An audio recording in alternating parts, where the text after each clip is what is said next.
បាទគ្រប់ជំរាបសួរបងប្អូនអរគ្នាវីដេអូនេះខ្ញុំសូមបង្ហាញពីកម្មវិធីថ្មីមួយដែលខ្ញុំបាន add នៅក្នុងគ្រប់កម្មវិធីទាំង4ដែលខ្ញុំបានបង្ហោះនៅក្នុងរូបហ្នឹងណាអញ្ចឹងគ្រប់កម្មវិធីទាំងអស់ហ្នឹងគឺមានកម្មវិធីមួយទៀតគឺtranslate file name អញ្ចឹងមានថាបងប្អូនគាត់នឹងចុចមកគឺវាបញ្ចូលអញ្ចឹងកម្មវិធីនេះអាចបកប្រែfile name យើងបានទៅដល់194ភាសាអញ្ចឹងសូមបញ្យល់បន្តិចទាក់ទងមួយកម្មវិធីហ្នឹងគឺខាង cloud នេះគឺតារាងឈ្មោះដែលពេលយើង import ចូលអញ្ចឹងណាអញ្ចឹងយើងមើលនៅខាងឆ្វេងដៃនេះគឺមានពាក្យថា any ហ្នឹងគឺនៅក្នុងហ្នឹងខ្ញុំឲ្យមានជំរឿនថាបងប្អូនយក any មានថាគ្រប់ file ទាំងអស់ឲ្យតែ file វាអត់ខ្វល់ file text file video file រូបភាពឬក៏ file អីទេគឺវាចាប់យកមកទាំងអស់ចំណែកខាងក្រោមនេះគឺឲ្យតែ file video extension អីក៏យកមកដែរមាន audio photo document archive និង execute ចឹងទៅចឹងបងប្អូនថាអីអត់ទេបើខ្ញុំចង់បានគ្រប់ file ទាំងអស់ចឹងបងប្អូនយក any មកចឹងអានេះវាបញ្ជាក់ថា please input folder ចឹងឲ្យ select ឡើងនេះសិនចឹងសូមធ្វើការ select មកខ្ញុំសូម select យក folder ហ្នឹងមកចឹងទាំងអស់ហ្នឹងគឺមាន5 file ចឹង5 file ចឹងវាមានភាសាអង់គ្លេសមានភាសាខ្មែរចឹងទៅប៉ុន្តែឥឡូវនេះខ្ញុំចង់បកប្រែវាទៅភាសាចិនអីចឹងទៅឧទាហរណ៍ចឹងណាចឹងអានេះខ្ញុំសូមធ្វើការរើសfolder បើសិនជាបងប្អូនអត់ចង់រើស folder ទេមានថាយក folder ដើមនេះគ្រាន់តែបង្កើត folder ថ្មីបងប្អូនលេខ line ហ្នឹងមកយក number មកចឹងណាចឹងក្នុងកម្មវិធី convert ហ្នឹងគឺដូចគ្នាអញ្ចឹងបងប្អូនអាច select បានបង្កើតវាទៅបង្កើតជា folder number lecture ក៏ random ឬក៏ថ្ងៃខែអញ្ចឹងទៅអញ្ចឹងសូមបញ្ជាក់បន្តិចកន្លែងនេះគឺកន្លែងដែលយើងរើសភាសាដែលយើងទៅបកទៅអញ្ចឹងណាអញ្ចឹងទាំងអស់នេះមាន194ភាសាអញ្ចឹងបងប្អូនចង់យកភាសាចិនឬក៏អីអញ្ចឹងទៅក៏ select តាមហ្នឹងអញ្ចឹងណាបាទឥឡូវខ្ញុំសូមបកទៅភាសាចិនបន្ទាប់មកខ្ញុំសូមបញ្យល់បន្តិចនៅកន្លែងបន្ទាប់នេះគឺមានពាក្យថា copy file មានថាវារក្សា file ដើមដដែលវានឹងបកប្រែ file ហ្នឹង file ថ្មីហ្នឹងហើយបង្កើត folder ផ្សេងមួយទៀតវាធ្វើការបង្កើត copy file យើងទៅបង្កើតឈ្មោះថ្មីទៅតាមយើង translate ហ្នឹងចំណែកមួយទៀតយើងចុចត្រប់មកវាមានពាក្យថា move ឧទាហរណ៍បងប្អូនខ្លះគាត់ចង់ថាអត់ទេខ្ញុំខ្ជិល copy ច្រើននាំឡើង file ច្រើន CMake អីចឹងណាហើយចង់ក្រោយនៅទៅលុបដែរអញ្ចឹងបងប្អូនយក move មក move file មានវានឹងធ្វើការយក file ទៅបង្កើតនៅ folder ថ្មីឈ្មោះថ្មីដែរអញ្ចឹងឥឡូវខ្ញុំសូមបញ្យល់ទាក់ទងមួយ copy សិនដើម្បីកុំឲ្យខ្ញុំនិយាយទៅវាអត់ជាក់ស្ដែងអញ្ចឹងខ្ញុំសូមធ្វើការ translate ហើយបញ្ជាក់បងប្អូនត្រូវមានអ៊ីនធឺណិតអត់អ៊ីនធឺណិតវាអត់ translate ទេតែបងប្អូនខ្លះគាត់និយាយថា rename ហ្នឹងហើយគេប្រើពាក្យថា translate ទេអញ្ចឹងខ្ញុំសូមចុចបាទឃើញទេវាបកប្រែភាសាចិនទៅវាអត់ខ្វល់គឺវាអូតូចាប់អានេះអង់គ្លេសទៅអានេះខ្មែរទៅតែសំខាន់វាទៅជាភាសាចិនអញ្ចឹងបងប្អូនអាចមើលនៅក្នុងនេះវាបង្កើត file ថ្មីនេះឃើញទេអញ្ចឹង file ចាស់វានៅនេះវាអត់លុបទេគឺវា copy ហើយវាទៅ rename file ថ្មីនៅនេះវិញអញ្ចឹងណាបន្ទាប់មកខ្ញុំសូមធ្វើការ move វិញដើម្បីឲ្យជាក់ស្ដែងថាតើ move នោះវាអញ្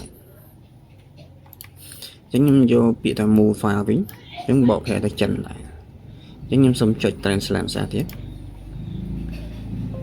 បាទឃើញទេ file ទាំងអស់ហ្នឹងគឺវាបដូរទៅ folder ថ្មីនេះអស់ហើយអញ្ចឹង file ចាស់គឺវាបាត់ហើយប៉ុន្តែខ្ញុំបានដាក់លក្ខខណ្ឌមួយដើម្បីធ្វើឲ្យបងប្អូនមានការ undo មកវិញជៀសវាងបងប្អូនថាចុចទៅខុសអញ្ចឹងបងប្អូនអាច undo ហ្នឹង file ហ្នឹងមកដើមឈ្មោះដើមវិញទាំងអស់បានអញ្ចឹងរាល់ការ undo គឺវាធ្វើបានលុះត្រាតែ file ហ្នឹង move ទេមានថាវាធ្វើការផ្លាស់ប្ដូរពី directory ដើមទៅ directory ថ្មីអញ្ចឹងបងប្អូនតើរកដើមគឺរកអត់ឃើញទេអញ្ចឹងបើបងប្អូនចង់ undo ចុច undo ខ្វាច់មកវិញភ្លាមទាំងអស់ឃើញ file 5មកវិញទាំងអស់អញ្ចឹងអាថ្មីនេះអត់មានទេអញ្ចឹង ខ្ញុំនឹងសូមបញ្ចូលបន្ថែមទៀតទាក់ទងមួយ menu នៅលើនេះ right click វាមាន copy delete ហើយក៏ open ហ្នឹងអញ្ចឹងអានេះបងប្អូនយល់ហើយ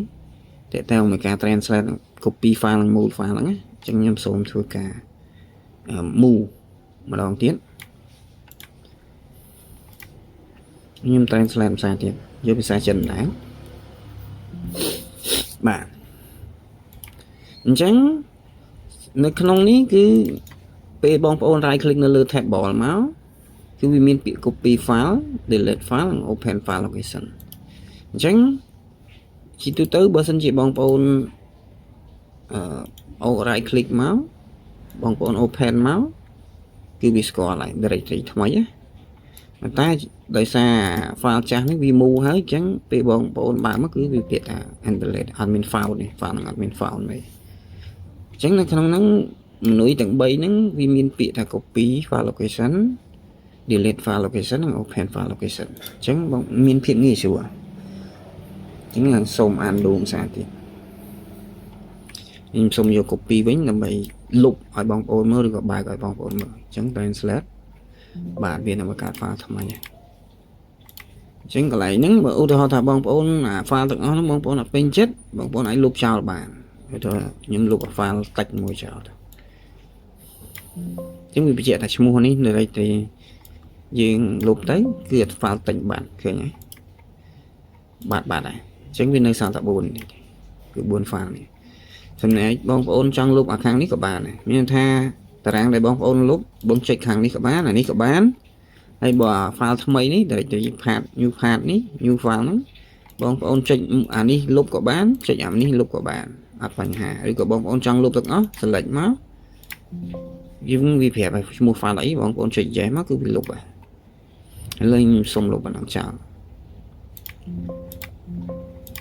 4គឺលុបចោលទៀតឃើញមានភាពងាយស្រួលបងប្អូនមិនបាច់ចូលទៅលុបនឹងដៃគឺអាចលុបនៅក្នុងតារាងនេះបាទអញ្ចឹងមកឧទាហរណ៍ថាបងប្អូនចង់បើក file ហ្នឹងបងប្អូន right click មកយក open មកបាទឬក៏បងប្អូនចង់ copy file path របស់ file ទាំង4ហ្នឹងក៏បានទាំង5ហ្នឹងក៏បានចុច right click copy មកបាទហើយបងប្អូនធ្វើការបើកអីមួយមក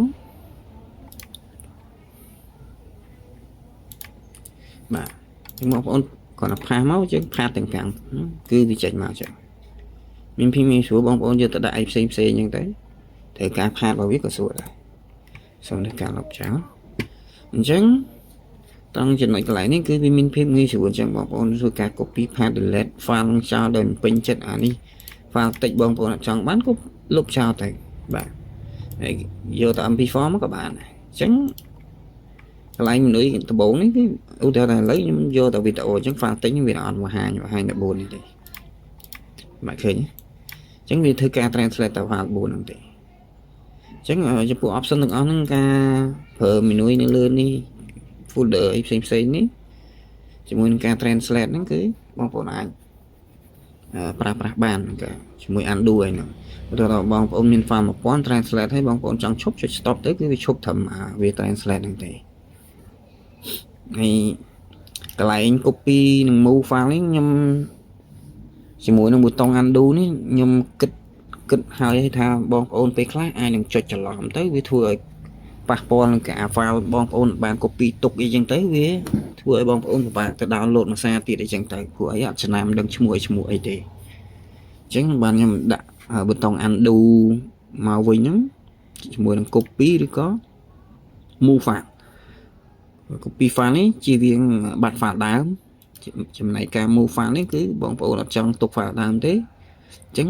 បងប្អូនចុច translate នេះវាទៅហើយប៉ុន្តែបើ translate ហើយក៏ដោយបើសិនជាបងប្អូនគិតថាវាខុសឧទាហរណ៍ថាគិតថាវាខុសបងប្អូនអាច undo មកវិញបាន undo មកវិញបានបាទ undo មកវិញបានចុចបាច់មកវិញអស់អញ្ចឹងមានភាពងាយស្រួលក្នុងការច្រឡំមិនឬផ្លិចផ្លាំងច្រឡំចុចទៅបកប្រែទៅវាខូច file ខូចឈ្មោះ file ខូចអីអញ្ចឹងអាចធ្វើការ undo មកវិញក៏បានឬក៏បងប្អូនខ្លាចខូច file ដើមបងប្អូន copy file ហើយ translate ក៏បានអញ្ចឹងចំពោះការប្រើប្រាស់កម្មវិធីអី translate file name នេះគឺមានតែប៉ុណ្្នឹងទេហើយបងប្អូនអាចសាកលបងប្រើប្រាស់ទៅព្រោះខ្ញុំគិតគូរនឹងការ process ការចុចភ្លេចភ្លៀងឬក៏អីហើយអស់ហើយតែបើសិនជាមានបញ្ហាចន្លោះប្រហោងអីផ្សេងទៀតបងប្អូនអាច recommend មកខ្ញុំនឹងទៅ fix បន្ថែមតើទៅមួយចំណុចកន្លែងហ្នឹងអញ្ចឹងណាបាទចំពោះការប្រើប្រាស់translate file name មានតែប៉ុណ្្នឹងទេបងប្អូនអាចសាកល្បងប្រើប្រាស់បានមានអីបញ្ហាអីអាចសាកសួរនៅក្នុងក្រុមបន្ថែមបាទសូមអរគុណ